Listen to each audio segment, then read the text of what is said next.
The Fox and the Grapes by Tony Paine. One hot day, at the end of summer, the fox trotted along the dusty path to a farm, listening out of other creatures and sniffing the air as foxes do.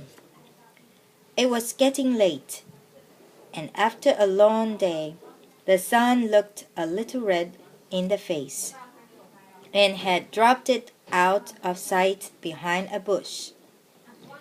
It was the time of day that the fox liked best. The farmer's work was finished. He had taken off his muddy boots and gone inside for tea. The fox only showed himself when the farmer had left his boots outside.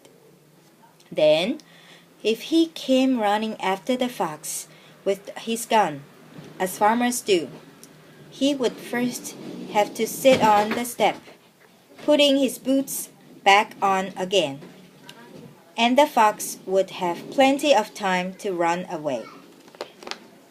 The fox is certainly very clever, and handsome too, but no one knows this better than the fox himself.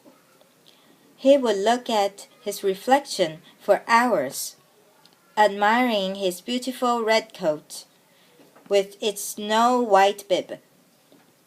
He would look at his smart black legs, which matched his sleek black ears, and his sleek black ears matched his shiny black nose, which looked exactly like a small polished pebble.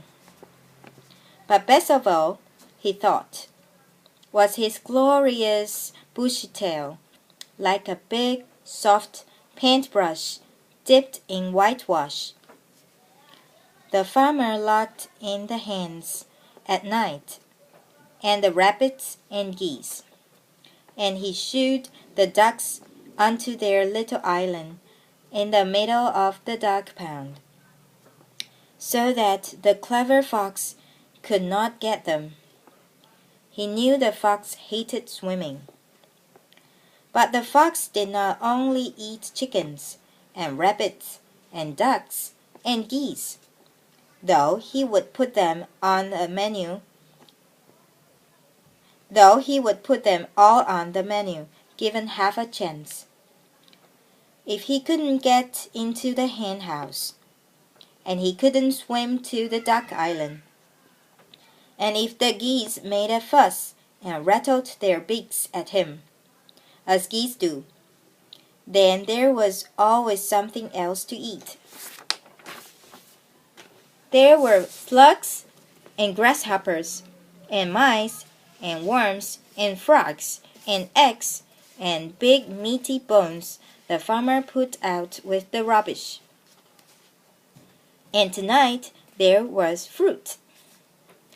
The fox looked up at a huge bunch of juicy grapes hanging above his head. He was very thirsty. He could imagine the sweet, delicious, juicy running down his chin. But he couldn't reach them. He was clever, though, wasn't he? Everyone said so, and the fox was used to getting what he wanted. So he would take a run at it, and jump! Missed. He jumped again and again. He leaped and hopped and bounced and somersaulted. But the juicy grapes were always just out of reach. The fox stopped at last, The fox stopped at last, hot and panting. Well, he said to himself, the grapes don't look that juicy, and I just know they will be as bitter as lemons. Phooey! Who wants to eat sour grapes?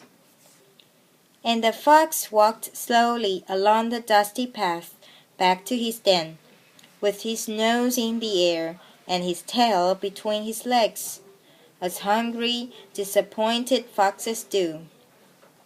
Sometimes, When we can't get what we want, we pretend that we never wanted it anyway.